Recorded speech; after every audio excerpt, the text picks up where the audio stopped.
How many wives can honestly say they've never wondered how it would feel to be alone again? To live their lives as a single woman and be free in a sense. For most married women, it is a common feeling to occasionally wonder what life would be without their other half. Kate Chopin's The Story of an Hour explores the feelings and roles of a woman in a marriage. My analysis of the short story reveals what it is like to lose your person, the unexpected feelings that can come about from the loss, and how this reflects upon a woman's place in matrimony. One of the main ideas present in The Story of an Hour is the concept of women in marriage lacking their own independence. When Louise believes her husband is dead, at first she experiences the grief which is typical of a woman who just found out she lost her husband. However, once she is alone, she begins to realize what this means for her. She begins to let herself go, and the audience is told she said it over and over under her breath: free, free, free. This shows just how little freedom she got to enjoy in her marriage. We learn in the beginning of the story that her husband died in a railroad accident, showing he was free to come and go at any time he pleased. This points to a woman's role in a marriage and how they are expected to stay and maintain the home awaiting their husband while he is free to come and go. This also points to Chopin's purpose of the story. She is pointing out the struggle a woman faces in finding their identity and independence, but also the corruption of marriage as a whole. She provides no context to give the audience the idea that Louise's marriage was terrible or wrong, but gives Louise feelings of misery and restriction within marriage. Chopin illustrates to the audience the repression a woman faces in the sanctity of marriage.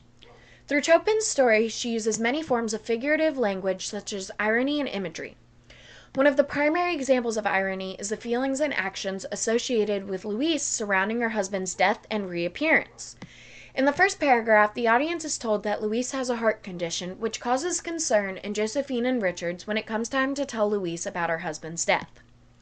In the first paragraph, Chopin says, "Great care was taken to break to her as gently as possible the news of her husband's death." Yet, once Louise calms down from the news, she begins to feel great relief. Rather than experiencing great heartbreak, she feels freedom.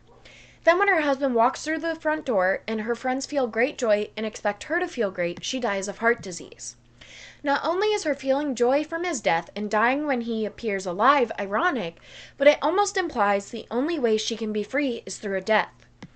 Chopin uses very bright and pretty imagery in parallel to Mr. Mallard's death. When Louise goes to her room after the news and looks out the window, she says she could see in the open square before her house the tops of trees that were all aquiver with the new spring life. The delicious breath of rain was in the air. In the street below, a peddler was crying his wares. The notes of a distant song which someone was singing reached her faintly, and countless sparrows were twittering in the eaves. The death of Mr. Mallard is supposed to be a dark and sad thing, and yet the audience is meant to envision a beautiful spring day filled with birds and trees. Chopin's idea that marriage represses a woman and holds them back from independence and their own identity is one many women still see and experience today. In some ways, reading Chopin's story makes me think about how different it can be for women in a marriage and how different it could be for me. As someone who is engaged and preparing to get married, it is a huge reality that I have definitely thought about. When my fiancé and I moved in together, it was a huge adjustment of two people making messes, working, creating plans, and building a life together. I will even admit when there are rough days and we fight, I've thought what it would be like to be alone and able to do as I pleased without considering someone else. However, unlike Chopin's ideals, I don't view marriage as something that holds me back or takes my freedom. Yes, I share a life with someone, and sometimes that is challenging, but I also have someone to always talk to about my day, someone to support me and push me towards my goals, someone who worries about where I am and checks to make sure I am okay. It's an adjustment, but I view it as one of the best decisions I have ever made. Chopin clearly writes from a worldview that assumes all marriages result in a lack of independence and at least some repression of the women. She doesn't see marriage as a joyous thing and doesn't believe it could be for women. I don't have the same worldview as Chopin because I have never been around a marriage where one half, or more specifically the woman, was always miserable. Growing up, my parents never fought a lot and they never got divorced like a lot of other kids' parents did.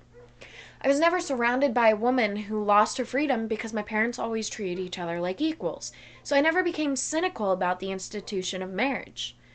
I believe if there was anything I could change about this story, I would add more details about Mr. and Mrs. Mallard's relationship. Rather than operating under the assumption that Louise has no freedom simply because she's married and marriage is unfair to women, I think it would make more sense for her marriage specifically to take her freedom. Chopin's The Story of an Hour illustrates a woman's role and feelings in a marriage. Using strong imagery as well as irony, the author pushes upon the audience that women in marriage are repressed and don't get to live the freedoms that their husbands do. Chopin writes by the worldview that marriage itself is corrupt and unfair for women, without contemplating that not all women share her worldview.